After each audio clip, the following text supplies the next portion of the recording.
কবরের জীবনটা আসল জীবন। বিশ্বনবী দোয়া করতেন, আল্লাহুম্মা ইন্না নাউযু বিকা মিন আযাবিল কবর।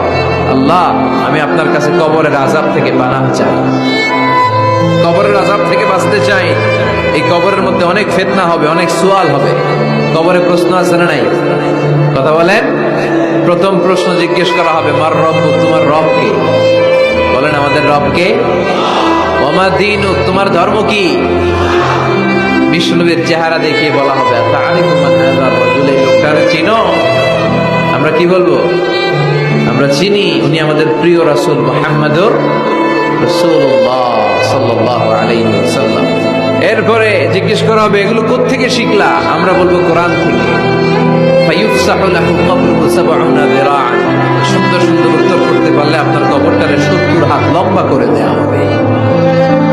ইফতাহু লাহু বাবুন ইলাল জান্নাহ, জান্নাতের দিকে একটা দরজা লাগিয়ে